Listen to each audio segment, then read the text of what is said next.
Janabheri news కు స్వాగతం. ముందుగా హెడ్లైన్స్.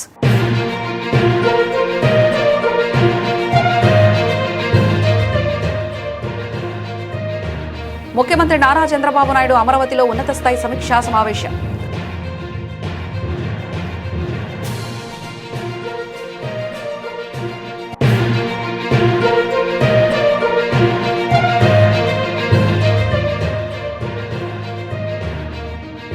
హస్తకళాకారులకు 365 రోజుల ఉపాధి లక్ష్యం. మంత్రి సవిత.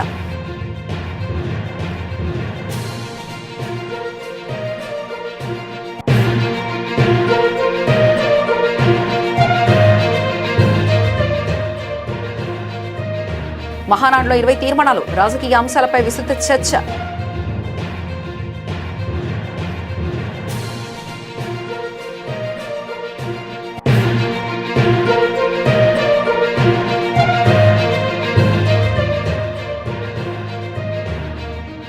మావిగన్ను ప్రతిపాదించింది, అందుకే జగన్ మావిగన్ కు రాష్ట్ర ప్రజలు మద్దతు పలికారని వ్యాఖ్య.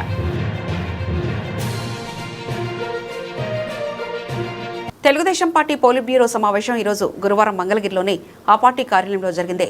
నూతన కార్యవర్గం పోలిట్ బ్యూరో నియామకం తర్వాత తొలిసారి ఈ భేటీ జరిగింది. ఈ సమావేశానికి వర్చువల్ గా ఆంధ్రప్రదేశ్ ముఖ్యమంత్రి, తెలుగుదేశం పార్టీ జాతీయ అధ్యక్షుడు నారా చంద్రబాబు నాయుడు హాజరయ్యారు. ఈ భేటీలో మహానాడు నిర్వహణపై కీలక నిర్ణయాలు తీసుకున్నారు. మహానాడు వేదికగా చేపట్టాల్సిన తీర్మానాలు, పార్టీ భవిష్యత్తు కార్యాచరణ, ప్రభుత్వ సంక్షేమ కార్యక్రమాల ప్రచారంపై విస్తృతంగా చర్చించారు. ఈసారి మహానాడులో మొత్తం 20 కీలక తీర్మానాలను ప్రవేశపెట్టాలని పోలిట్ బ్యూరో నిర్ణయించింది. వీటిలో ఆంధ్రప్రదేశ్కు సంబంధించిన 10 తీర్మానాలు, తెలంగాణకు సంబంధించిన 4 తీర్మానాలు, అండమాన్కు సంబంధించిన 1 తీర్మానం, ఉమ్మడి అంశాలపై 4 తీర్మానాలు, రాజకీయ తీర్మానాలు ఉండనున్నాయి. రాష్ట్ర అభివృద్ధి, సంక్షేమ కార్యక్రమాలు, పెట్టుబడులు, మహిళా సాధికారిత వంటి అంశాలకు ప్రాధాన్యత ఇవ్వాలని నిర్ణయించారు.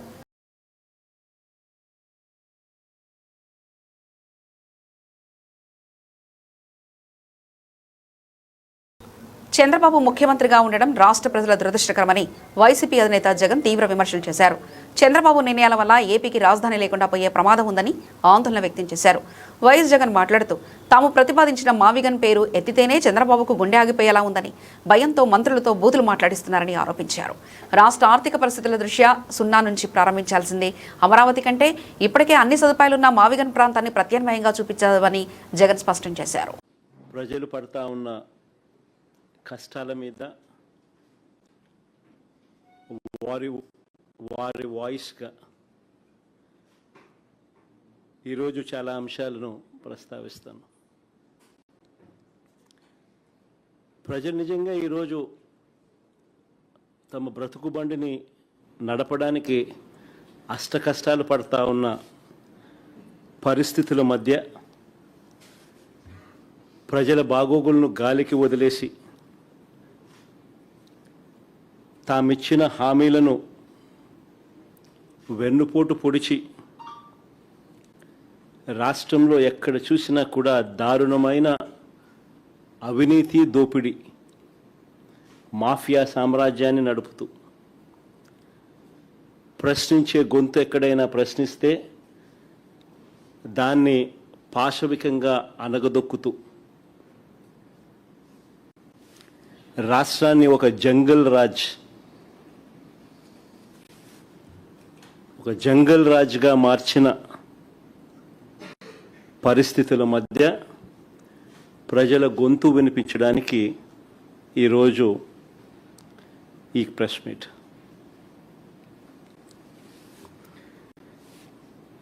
ఈ 2 ఏళ్ళు అవుతా ఉంది దాదాపుగా చంద్రబాబు నాయుడు గారు ప్రభుత్వం ఏర్పడి.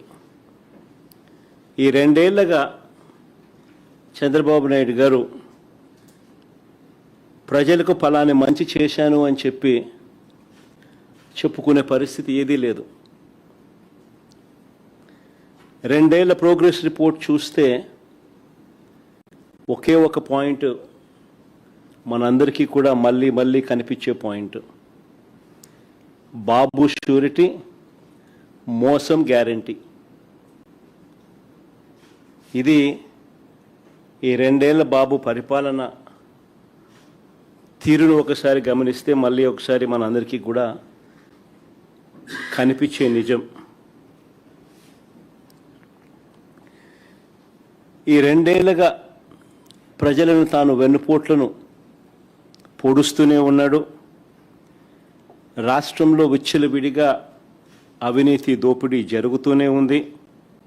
లేపాక్షి షోరూంలను అభివృద్ధి చేయడంతో పాటు ఈ కామర్స్ సోషల్ మీడియా వేదికగా హస్తకళా రూపాలను నేరుగా వినియోగదారులకి ఇళ్లకే డోర్ డెలివరీ చేయనున్నామని రాష్ట్ర చేనేత జౌళి శాఖ మంత్రి ఎస్ సవిత అన్నారు. హస్తకళాకారులకు 365 రోజులు ఉపాధి కల్పించడమే కూటమి లక్ష్యమన్నారు. తాడేపల్లిలోని క్యాంపు కార్యాలయంలో ఏపీ హెచ్డీసీ అధికారులతో మంత్రి సవిత బుధవారం సమీక్ష నిర్వహించారు. ఈ సందర్భంగా లేపాక్షి ఎండీ విశ్వ అధికారులు నూతన షోరూంల ఏర్పాటు, ప్రస్తుత షోరూంల అభివృద్ధిపై మంత్రికి వివరించారు. మరమ్మతులు పూర్తి చేసుకున్న ఢిల్లీ, కాకినాడ లేపాక్షి షోరూంలు ప్రారంభానికి సిద్ధంగా ఉన్నాయని తెలిపారు.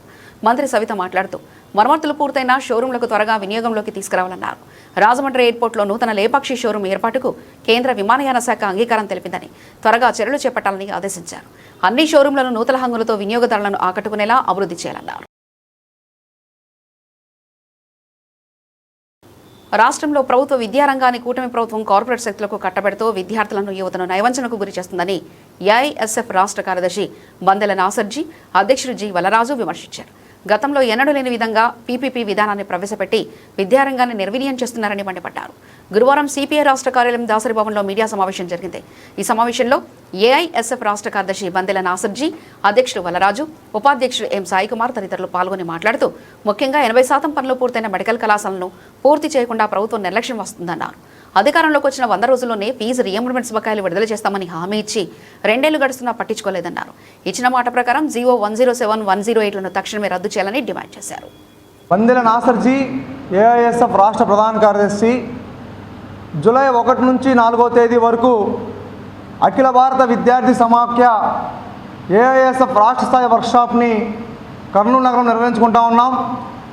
ఈ వర్క్షాప్కి రాష్ట్ర వ్యాప్తంగా నలుమూల నుండి పెద్ద ఎత్తున విద్యార్థులు హాజరవుతున్నారు. అదేవిధంగా ఉమ్మడి తెలుగు రాష్ట్రాల నుంచి క్లాసులు బోధించడానికి వివిధ యూనివర్సిటీల ప్రొఫెసర్లు, మేధావులు రానున్నారు. ప్రధానంగా ఈ రాష్ట్రంలో కూటమి అధికారంలోకి వచ్చిన తర్వాత ఈరోజు పూర్తిగా విద్యా వ్యవస్థని సర్వనాశనం చేశారని చెప్పని ఏఐఎస్ఎఫ్గా తెలియజేస్తూ ఉన్నాం. నారా లోకేష్ గారు యువగలం పాదయాత్ర నిర్వహించి అధికారంలోకి రాకముందు ప్రతి నియోజకవర్గం తిరిగి నేను అధికారంలోకి వస్తే 6 నెలల్లో రాష్ట్ర వ్యాప్తంగా పెండింగ్లో ఉన్న ఫీజు రియంబర్స్మెంట్ బకాయిల్ని విడుదలని చెప్పారు. అధికారంలోకి వచ్చి 2 సంవత్సరాలు గడిచింది. కానీ ఇంతవరకు ఫీజు రియంబర్స్మెంట్ బకాయిలు కేవలం 600 కోట్లు, 700 కోట్లు, 1000 కోట్లు ప్రకటించి డబ్బులు మాత్రం విడుదల చేయడం లేదు. ఇటీవల ఈ సంవత్సరంలో ఫిబ్రవరి 10వ తేదీన ఈ రాష్ట్ర విద్యార్థులకి శుభవార్త అని చెప్పని రాష్ట్ర విద్యాశాఖ మంత్రి నారా లోకేష్ గారు 1200 కోట్ల రూపాయల ఫీజు రియంబర్స్మెంట్ బకాయిలు విడుదలని చెప్పని జీవో ప్రకటించారు. జీవోగానే ఉంది తప్ప ఇంతవరకు 1200 కోట్ల రూపాయల బకాయిలు విడుదల కాలేదు. కేవలం 630 కోట్ల రూపాయల బకాయిలు విడుదల చేసి ఈ ప్రభుత్వం చేతులుపుకుంటుంది. జి వలరాజు, ఏఐఎస్ఎఫ్ రాష్ట్ర అధ్యక్షులు. ఈరోజు రాష్ట్రంలో ప్రభుత్వ విద్యను కూటమి ప్రభుత్వం విధ్వంసం చేస్తూ ఉంది.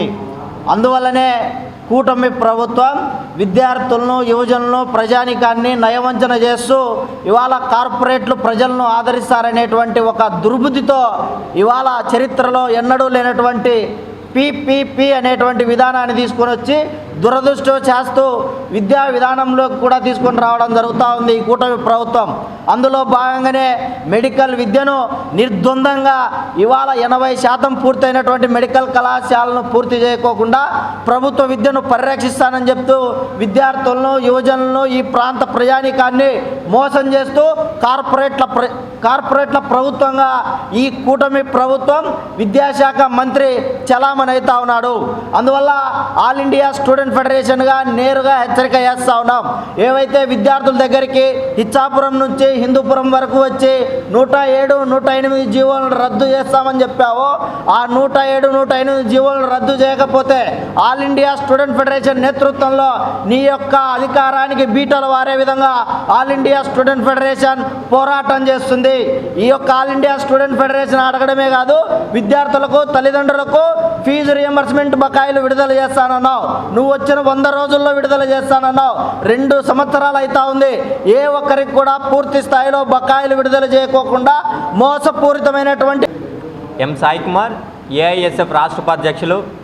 ఆంధ్ర రాష్ట్రంలో విద్యారంగానికి పెద్దపీఠం వేస్తామని చెప్పినటువంటి ఎన్డీఏ కూటమి ప్రభుత్వం అధికారంలోకి వచ్చినటువంటి విద్యాశాఖ మంత్రిగా ఉన్నటువంటి విద్యాశాఖ మంత్రి నారా లోకేష్ గారు ఆనాడు చెప్పిన మాటలు ఒకటన్నా చేశారని చెప్పి ఈ సందర్భంగా మేము ఏఐఎస్ఎఫ్గా రాష్ట్ర సమితిగా విద్యాశాఖ మంత్రిని ప్రశ్నిస్తున్నాం. ఆనాడు మీరు చెప్పినటువంటిది గత ప్రభుత్వం 4,500 పాఠశాలలు మూతపడ్డాయి, అది మేము అధికారంలోకి వచ్చిన వెంటనే 4,500 పాఠశాలను పునఃప్రారంభం చేస్తామన్నారు. కానీ ఒక్క పాఠశాలను కూడా పునఃప్రారంభం చేశామని చెప్పి ఈ సందర్భంగా మేము ఏఐఎస్ఎఫ్గా మేము ప్రశ్నిస్తున్నాం. దానికి గల కారణంగానే ఈరోజు ఇప్పుడు ప్రభుత్వం అధికారుల లెక్కల ప్రకారంగా 1,00,000 మంది విద్యార్థులు డ్రాప్ అవుట్ చెందారని చెప్పి ఈ సందర్భంగా తెలియజేస్తున్నాం. కావున ఇప్పటికైనా మేల్కొని మూతబడిన ప్రభుత్వ పాఠశాలల్ని వెంటనే పునఃప్రారంభం చేయాలి. అదేవిధంగా రాష్ట్ర వ్యాప్తంగా కాకుండా దేశవ్యాప్తంగా కూడా ఈరోజు విద్యా వ్యవస్థను మొత్తం కూడా కేంద్రీకృతం చేస్తూ అదేవిధంగా నీట్ పరీక్షను మొన్న లీకేజ్ జరిగింది. ఈరోజు ఒక కేంద్రంలో ఉన్నటువంటి ప్రభుత్వం ఎన్డీఏ కూటమి ప్రభుత్వం నరేంద్ర మోడీ గారు ఎన్టీఏ వ్యవస్థ కార్పొరేట్ చేతుల్లో పెట్టి పరీక్షలు నిర్వహిస్తుంటే అక్కడ లీకేజ్ ప్రభుత్వంగా మారుతుంది. కానీ ఎక్కడ కూడా ఎవరు కూడా స్పందించే పరిస్థితి కాదు. కానీ ఒక పవన్ కళ్యాణ్ గారికి ఆరోగ్యం బాగలేకపోతే అదేవిధంగా మోడీ గారు ట్విట్టర్లో ట్వీట్ చేస్తారు, ఇక్కడ ఉన్న చంద్రబాబు గారు ట్వీట్ చేస్తారు, వాళ్ళ ఇంటికి వెళ్ళి పరామర్శిస్తారు. కానీ మన ఆంధ్ర రాష్ట్రంలో 75,000 మంది విద్యార్థులు నీట్ పరీక్షకు అప్లై చేసుకొని 58,000 మంది విద్యార్థులు నీట్ పరీక్షకి హాజరయ్యారు. కానీ ఎంతోమంది కొన్ని 2-3 టర్ములకి వాళ్ళు శ్రమించి ఎంతో సమయాన్ని కేటాయించి వాళ్ళు మంచిగా చదువుకొని మంచి మార్కులు తెచ్చుకుందామని వాళ్ళకి సమయాన్ని కేటాయించి నీట్ ఎగ్జామ్ హాజరయ్యి చూస్తుంటే ఇక్కడ లీకేజ్ ప్రభుత్వం వల్ల మన రాష్ట్రంలో 58,000 మంది విద్యార్థులు ఈరోజు వాళ్ళ ఆశల్ని నిర్వీర్యం చేసే పరిస్థితులు మన రాష్ట్రంలో కనిపిస్తుంది. కానీ ఏమాత్రం విద్యాశాఖ మంత్రి విజయవాడలోని ప్రధాన కేంద్రమైన పుష్ప హోటల్ సెంటర్లో విశాలమైన ప్రాంగణంలో అందరికీ అందుబాటులో ఉండే విధంగా ఈ నేత్రాలయాన్ని ఏర్పాటు చేశారని సెంట్రల్ ఎమ్మెల్యే బోండా ఉమామహేశ్వరరావు పేర్కొన్నారు. ప్రజలు నేత్రాలయం సేవలను ఉపయోగించుకోవాలని, వ్యాపారం దినదిన అభివృద్ధి చెందాలని ఆశాభావం వ్యక్తం చేశారు. పుష్ప హోటల్ సెంటర్లో గురువారం ఆయుష్ నేత్రాలయాన్ని ఎమ్మెల్యే బోండా ఉమామహేశ్వరరావు ప్రారంభించారు. ప్రైమ్ ఏరియాలో సరికొత్త సేవలు విజయవాడలోని ప్రధాన కేంద్రమైన పుష్ప హోటల్ సెంటర్లో అందరికీ అందుబాటులో ఉండే విధంగా ప్రారంభించారని, ప్రజలు నేత్రాలయం సేవలను వినియోగించుకోవాలన్నారు.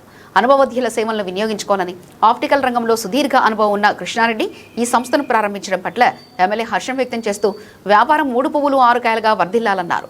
కృష్ణారెడ్డి వ్యాపారం విజయవంతం కావాలని, ఆయుష్ నేత్రాలయం మరింత అభివృద్ధి చెందాలని ఆకాంక్షించారు. ఈ కార్యక్రమంలో ఆర్టీసీ కార్పొరేషన్ చైర్మన్ కొనగల నారాయణ, మాజీ కార్పొరేటర్ బాలస్వామి తదితరులు పాల్గొన్నారు. సెంట్రల్ నియోజకవర్గంలో ఇక్కడ కస్తూర్బాపేట సెంటర్లో ఆయుష్ నేత్రాలయ ఆప్టికల్స్ కృష్ణారెడ్డి గారి ఆధ్వర్యంలో ప్రారంభించుకోవడం సంతోషం. ఇవాళ దేశంలో కానీ రాష్ట్రంలో కానీ అత్యధికమైనటువంటి సమస్యలు నేత్ర సమస్యలు. చిన్నపిల్లల కాడి నుంచి వృద్ధుల వరకు ఎక్కువ 100కి 70-80% మంది వరకు రీడింగ్ ప్రాబ్లము, హెడేక్, సైటు, లేదంటే లాంగ్ సైటు, షార్ట్ సైటు, అనేకమైనటువంటి దృష్టి సమస్యలు వస్తూ ఉన్నాయి ప్రజలకి. దానికి అనేక కారణాలు ఉన్నా, అలాగే వైద్యపరంగా అనేక రకాలుగా అడ్వాన్స్డ్ మెడికల్ వచ్చింది. అట్లాగే రీడింగ్ గ్లాసులు కానీ, లెన్స్ కానీ, అనేక అత్యాధునికమైనటువంటి ట్రీట్మెంట్లు కూడా వచ్చినాయి. దానికి తగ్గట్టు ఈరోజు విజయవాడ నగరంలో ప్రజలకి చాలా అవసరమైనటువంటి, చాలా పేరు ప్రఖ్యాతులు కలిగినటువంటి ఆయుష నేత్రాలయం మరి కృష్ణారెడ్డి గారి ఆధ్వర్యంలో 25 సంవత్సరాల సుదీర్ఘ అనుభవంతో కృష్ణారెడ్డి గారు మరి నేత్రాలయాన్ని ప్రారంభించడం జరిగింది. రాష్ట్ర వ్యాప్తంగా చిన్నపిల్లల నుంచి పెద్దవాళ్ళ వరకు ఉండేటువంటి కంటి సమస్యలకి మరి ఇక్కడే టెస్టింగులు చేసి, ఈ నేత్రాలయంలోనే టెస్టింగులు చేసి తక్కువ ధరలకే మంచి నాణ్యత కలిగినటువంటి కళ్ళజోళ్ళని మరి ప్రజలకు అందించడానికి ముందుకు వచ్చినటువంటి కృష్ణారెడ్డి గారిని, వాళ్ళ సతీమణిని, వాళ్ళ స్టాఫ్ని ముందుగా అభినందనలు తెలియజేసుకుంటూ మరి విజయవాడలో ఉన్నటువంటి నగరంలో ఉన్నటువంటి ప్రజలందరూ కూడా ఈ నేత్రాలయానికి వచ్చి మరి ఇక్కడ ఒకసారి విజిట్ చేసి చూసి ఇక్కడ క్వాలిటీ చూడండి.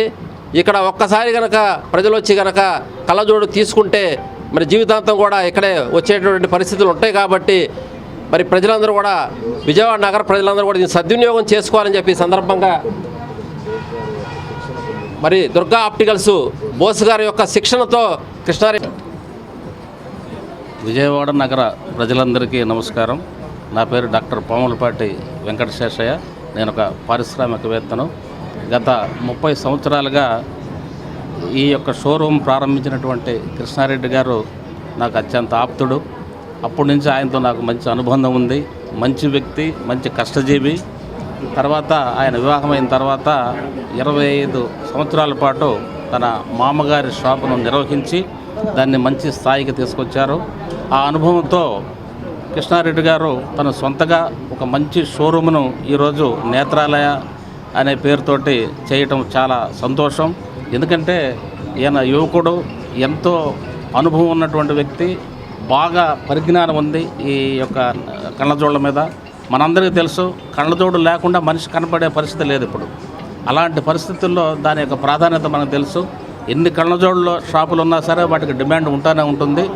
ఇది ఒక నిజాయితీపరుడు, మంచి వ్యక్తి అయినటువంటి కృష్ణారెడ్డి ఇక్కడ చాలా చక్కగా ప్రారంభించారు. నేను షోరూమ్ అంతా అంతర్జాతీయ మానవ హక్కుల కమిషన్ IHRC ఆంధ్రప్రదేశ్ కమిటీని నియమించినట్లు ఆ సంస్థ జాతీయ అధ్యక్షుడు, అంతర్జాతీయ రాయబారి కుందవరపు రాజనందన్ విజ్ఞాన్ వెల్లడించారు.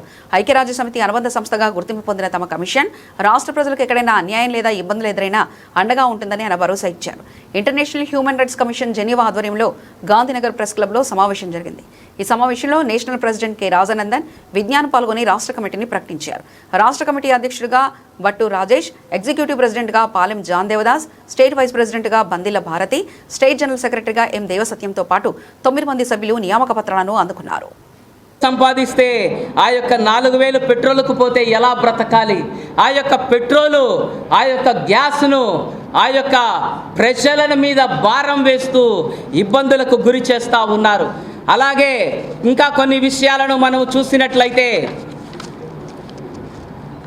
ఇంకా కొన్ని చోట్ల పారిశ్రామికవేత్త దోపిడీలు జరుగుతూ ఉన్నాయి. ఆర్టికల్ 21, 23, 24 హత్య, కార్మికుడి రక్తం చెమటకు విలువ లేదా? పిడికిలి బిగించి ఈ యొక్క ఆర్టికల్ 39 ఏమి చెప్తుందంటే సంపద కొద్ది మంది చేతుల్లో కేంద్రీకృతం కాకూడదు. ఆర్టికల్ 43 ఏమి చెప్తుందంటే జీవించడానికి సరిపడే వేతనము, మంచి పని పరిస్థితులను కల్పించాలని ఆ యొక్క పారిశ్రామికవేత్తలందరినీ మానవ హక్కుల కమిషన్ డిమాండ్ చేస్తూ ఉన్నాం. ఇంకా పేమెంట్ ఆఫ్ వేజెస్ యాక్ట్ను దానికి చూసినట్లయితే ప్రతి నెల 7వ తేదీలోపే జీతాలు చెల్లించాలి. కాబట్టి ఈ రకంగా ఆ యొక్క ఫార్మాక్యూటికల్ కంపెనీలు, ఆ యొక్క industries, textile industries, cotton industries, iron industries ఈ విధంగా ప్రజలను దోపిడీ చేస్తూ ఉన్నాయి. అలాగే కార్పొరేట్కు ఒక న్యాయము, కార్మికుడికి ఇంకొక న్యాయము. కార్పొరేట్కు 84,000 కోట్లు బ్యాంక్ లోన్ రిట్ ఆఫ్ చేస్తే ఈ యొక్క ప్రజలు ఎవరు మాట్లాడరు. కానీ ఈరోజు జరిగేటువంటి పరిస్థితుల్లో చూస్తే ఎక్కడ జరిగినా కులము, మతము, జాతి అనేటువంటివి మనము చూస్తూ ఉన్నాం. మరి ఈరోజు కొంతమంది ప్రభుత్వ అధికారులు ఏమని మాట్లాడుతూ ఉన్నారంటే ఆ యొక్క క్రైస్తవుల పైన దాడులు, ఆ యొక్క హిందువుల టెంపుల్ను కూల్చడాలు, ఆ యొక్క మసీదులను కూల్చడాలను మనము చూస్తూ ఉన్నాం. ఇంకా ఏమి అడుగుతున్నారంటే దానికి పట్టా ఉందా అని అడుగుతున్నారు. పట్టా గురించి నేను మీకు అందరికీ ఒకటి చెప్తాను. జీవన శైలియే ఒక పట్ట, జీవన విధానమే ఒక పట్ట. కాగితాలు ఉంటే పట్ట కాదు, మనిషి జీవిస్తేనే అది ఒక పట్ట. కాబట్టి ప్రజలు అల్లర్లు చేయకుండా, ఆ యొక్క తిని తాగడాలు చేయకుండా ఒక చోట కూర్చొని ప్రార్థనలు చేసుకోవాలంటే ఈ ఇంటర్నేషనల్ హ్యూమన్ రైట్స్ ఇండియాకు వైస్ ప్రెసిడెంట్ని ఈరోజు ఒక్క విషయం నేను లేవనెత్తాలని అనుకుంటున్నాను. రీసెంట్గా జరిగిన నీట్ ఎగ్జామ్స్లో 17 లక్షల మంది రాశారు. 17 లక్షల మంది పిల్లలు, స్టూడెంట్స్ సంవత్సరం పాటు కష్టపడి చదివితే ఈరోజు గవర్నమెంట్ యొక్క లోపం వలన, సరిగా గమనించకపోవటం వలన పేపర్ లీక్ అయ్యి మళ్ళీ రీ ఎగ్జామ్ పెట్టాల్సి వచ్చింది. ఈరోజు చాలామంది నీట్ ఎగ్జామ్ కోసం సంవత్సరాల తరబడి సిద్ధపడిన వాళ్ళ యొక్క భవిష్యత్తు ఈరోజు ప్రశ్నార్థమైంది. ఇది ఒక్కసారి కాదు, 2016లో, 2015లో, 2016లో, 2021లో, 2024లో, ఇప్పుడేమో 2026లో పేపర్ లీక్ అవ్వటం, తర్వాత ఎగ్జామ్ పోస్ట్పోన్ చేయటం ఎంత బాధాకరం. మా పిల్లల యొక్క భవిష్యత్తు ఏంటని తల్లిదండ్రులు అడుగుతున్నారు. కాబట్టి ముందైతే ఒక 10-15 సంవత్సరాల క్రితం అయితే ఏదో 10th క్లాస్ పేపర్ లీక్ అవుతుందని విన్నాము. కానీ వెరీ సింపుల్గా ఈరోజు నీట్ ఎగ్జామ్స్ పేపర్ కూడా లీక్ అవుతుంది. ఇప్పుడు స్టూడెంట్స్ యొక్క భవిష్యత్తు ఏంటి, మరలా వాళ్ళు చదవటానికి ఎలా మనసు వస్తాయి, ఎంత డిసప్పాయింట్ అవుతారో ఒకసారి గవర్నమెంట్ దృష్టి పెట్టాలని కోరుతున్నాను. తర్వాత ఇంకొక విషయం ఏంటంటే జాతి అని పేరు 5 ఏళ్ల వైసీపీ పాలన అరాచకాలు, హత్యా రాజకీయాలతో నిండిపోయిందని టీడీపీ నేత మాజీ మంత్రి దేవినేని ఉమామహేశ్వరరావు విమర్శించారు. అమరావతి అభివృద్ధి చూసి జగన్ ఓరలేక అసత్య ప్రచారం చేస్తున్నారని మండిపడ్డారు. విజయవాడ గుల్లపూడిలో నిర్వహించిన మీడియా సమావేశంలో దేవినేని ఉమా మాట్లాడుతూ జగన్ వ్యాఖ్యలు ప్రజలను మభ్యపెట్టే ప్రయత్నమేనన్నారు. పరిటాల రవి హత్య నుంచి బాబాయి వివేకానంద రెడ్డి హత్య వరకు జరిగిన ఘటనలు ప్రజలు మర్చిపోలేదన్నారు. న్యాయం అడిగిన సొంత చెల్లిని కోర్టుల చుట్టూ తిప్పుతూ తమ్ముడిని సమర్థించడం జగన్కే చెల్లిందన్నారు. రిలయన్స్ సంస్థలపై దాడులు చేయించి తర్వాత రాజ్యసభ సీట్ ఇచ్చిన జగన్కు రాజశేఖర రెడ్డి మరణంపై మాట్లాడే నైతిక హక్కు లేదని విమర్శించారు. అమరావతిలో 1000 కోట్ల అభివృద్ధి పనులు వేగంగా జరుగుతుండడాన్ని చూసి అసూయ, ద్వేషంతో మాట్లాడుతున్నారని అన్నారు. ట్విట్టర్ బాట్ నుంచి తాడేపల్లి ప్యాలెస్ మీడియా సమావేశానికి వచ్చింది. ఈరోజు 5 ఏళ్ల పరదాల పరిపాలన జగన్మోహన్ రెడ్డి మర్చిపోయినట్టున్నారు. మనం మర్చిపోయిన చరిత్ర మర్చిపోదు, వాస్తవాలను కప్పించలేరు. మీరు చేసిన విధ్వంసం 5 ఏళ్ల పరిపాలనలో పుంకాలుగా పుస్తకాలు ఇవాళ కూడా రాష్ట్రంలో పోలీస్ అధికారులు సగం మందికి మీరు చేసిన అరాచకాలు, కుట్రలు, కుతంత్రాలు, దోపిడీ, మీ పరిపాలనలో జరిగిన ఈ విధ్వంసం ప్రజావేదిక దగ్గర నుంచి మొదలుపెట్టారు. ఇవాళ మీరు నీతులు చెప్తున్నారా? చేసిన అరాచకాలు మర్చిపోయారా? చేసిన దుర్మార్గాలు మర్చిపోయారా? ఎస్సీ, ఎస్టీ, బీసీ, మైనార్టీ, పేద వర్గాల మీద ఇసుక, మట్టి, బూడిద, లిక్కర్, నాసిరకం మద్యం, వీటన్నిటి మీద ల్యాండు, శాండు, వైను, మైను, వీటి మీద మీరు చేసిన దోపిడీ మర్చిపోయారా? 32,000 కోట్ల లిక్కర్ కుంభకోణం. ముఖ్యమంత్రి నారా చంద్రబాబు నాయుడు అమరావతిలో ఉన్నత స్థాయి సమీక్షా సమావేశం నిర్వహించారు. రాష్ట్రంలో పెట్టుబడుల భాగస్వామ్య సదస్సులో కుదిరిన ఒప్పందాలు, state investment promotion board SIPB ఆమోదించిన ప్రాజెక్టుల పురోగతిపై ఐటీ శాఖ మంత్రి నారా లోకేష్ నేతృత్వంలో మంత్రుల కమిటీ సీఎం విస్తృతంగా చర్చించారు. ఈ సందర్భంగా ప్రాజెక్టులను వేగంగా పట్టాలెక్కించేలా అధికారులకు, మంత్రులకు ఆయన దిశానిర్దేశం చేశారు. రాష్ట్రంలో ఇప్పటివరకు ఎస్ఐపిబిల ద్వారా 11.47 లక్షల కోట్ల భారీ పెట్టుబడులతో కూడిన 282 ప్రాజెక్టులకు ప్రభుత్వం ఆమోదం తెలిపిందని ముఖ్యమంత్రి చంద్రబాబు నాయుడు వెల్లడించారు. ఈ ప్రాజెక్టుల పురోగతిపై ఉద్యోగాల కల్పన మంత్రుల కమిటీ చైర్మన్ నారా లోకేష్ స్పందిస్తూ ఆమోదం పొందిన వాటిలో ఇప్పటికే 114 ప్రాజెక్టులు గ్రౌండ్ పనులు ప్రారంభమయ్యాయని సీఎంకు వివరించారు. దీనిపై ముఖ్యమంత్రి స్పందిస్తూ ముఖ్యంగా విశాఖ భాగస్వామ్య సదస్సులో కుదుర్చుకున్న ఒప్పందాలకు సంబంధించి అనుమతుల జారీ, భూ కేటాయింపుల ప్రక్రియను వేగవంతం చేయాలని ఆదేశించారు. అన్ని ప్రాజెక్టులు త్వరితగతిన క్షేత్రస్థాయిలో వెళ్లేలా తగిన చర్యలు చేపట్టాలని స్పష్టం చేశారు. ఈ కీలక సమీక్షా సమావేశంలో రాష్ట్ర ప్రభుత్వ ప్రధాన కార్యదర్శి సిఎస్ సాయిప్రసాద్తో పాటు మంత్రులు పయ్యావుల కేశవ్, కందుల దుర్గేష్, టీజీ భరత్, కొండపల్లి శ్రీనివాస్, వీసీ జనార్దన్ రెడ్డి, గొట్టిపాటి రవికుమార్ మరియు పలువురు ప్రభుత్వ ఉన్నతాధికారులు పాల్గొన్నారు.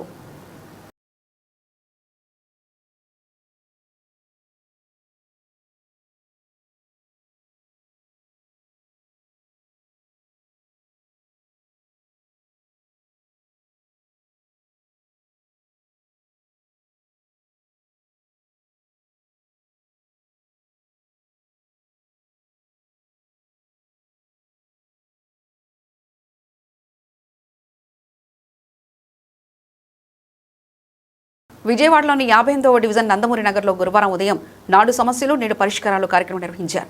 ఈ సందర్భంగా తెలుగుదేశం పార్టీ యువ నాయకులు బోండా సిద్ధార్థ కాలనీలో పర్యటించారు. గత నెల ఏప్రిల్ 30వ తేదీన ప్రభుత్వ విప్ సెంట్రల్ నియోజకవర్గ శాసనసభ్యులు బోండా ఉమామహేశ్వరరావు, విజయవాడ పార్లమెంట్ సభ్యులు కేశినేని శివనాథ్, చిన్ని కలిసి 58వ డివిజన్ నందమూరి నగర్ వైవీరావు ఎస్టేట్ ప్రాంతంలో 1500 KL సామర్థ్యంతో నిర్మించిన భారీ LSR వాటర్ ట్యాంకును ప్రారంభించారు. ఎన్నో సంవత్సరాలుగా తాగునీటి సమస్యతో తీవ్ర ఇబ్బందులు ఎదుర్కొంటున్న కాలనీవాసులు స్థానిక ప్రజాప్రతినిధుల ద్వారా తమ సమస్యను ఎమ్మెల్యే బోండా ఉమామహేశ్వరరావు దృష్టికి తీసుకెళ్లారు. ఆయన వెంటనే స్పందించి పార్లమెంట్ సభ్యులు కేశినేని శివనాథ్ సహకారంతో విజయవాడ మున్సిపల్ కార్పొరేషన్ అధికారులతో చర్చించి అత్యంత వేగంగా ఈ భారీ వాటర్ ట్యాంక్ నిర్మాణం చేపట్టారు. ఈ కార్యక్రమంలో స్థానిక ప్రజాప్రతినిధులు, కార్పొరేషన్ అధికారులు, పార్టీ నాయకులు, మహిళలు, కాలనీవాసులు భారీ సంఖ్యలో పాల్గొన్నారు.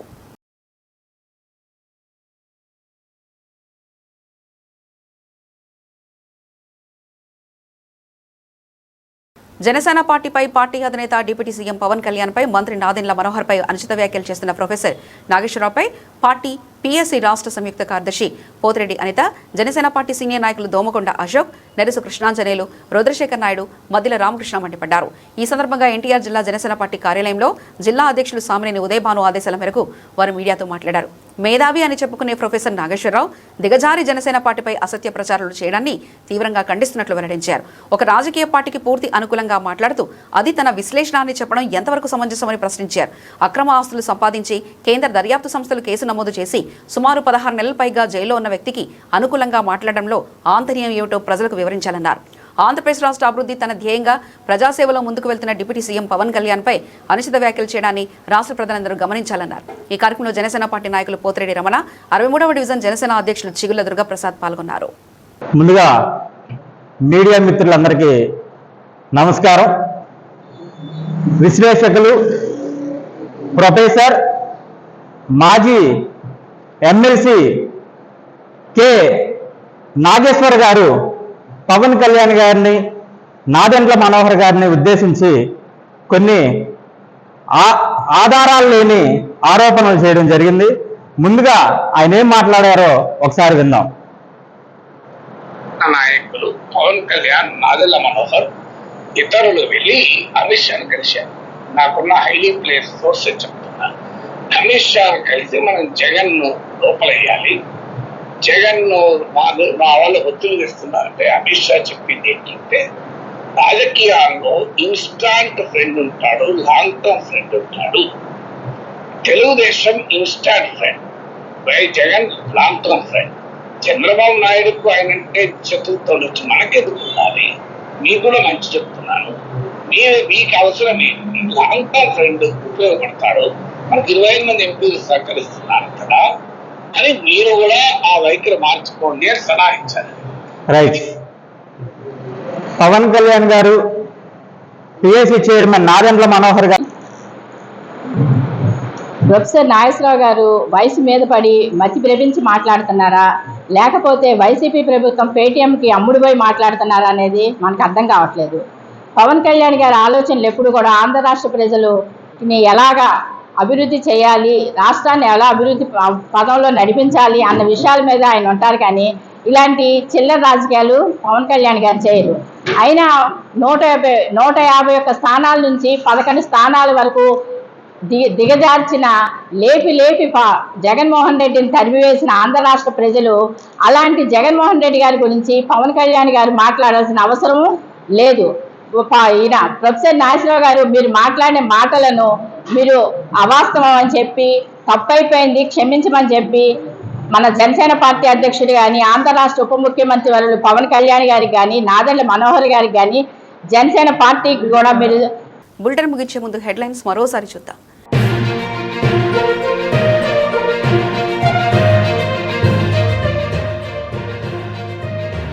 ముఖ్యమంత్రి నారా చంద్రబాబు నాయుడు అమరావతిలో ఉన్నత స్థాయి సమీక్షా సమావేశం.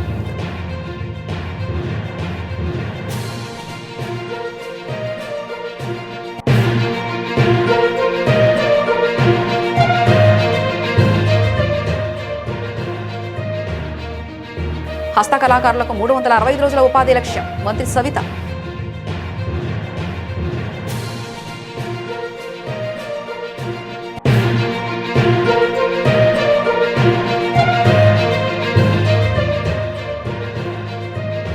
మహానాడులో 20 తీర్మానాలు, రాజకీయ అంశాలపై విస్తృత చర్చ.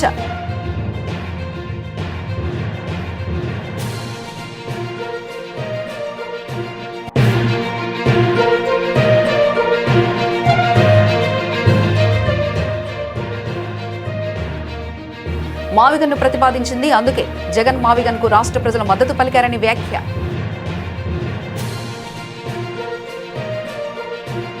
ఇవి ఇప్పటివరకున్న అప్డేట్స్. వార్ బులెటిన్లో మళ్ళీ కలుసుకుందాం. అంతవరకు సెలవు. నమస్కారం.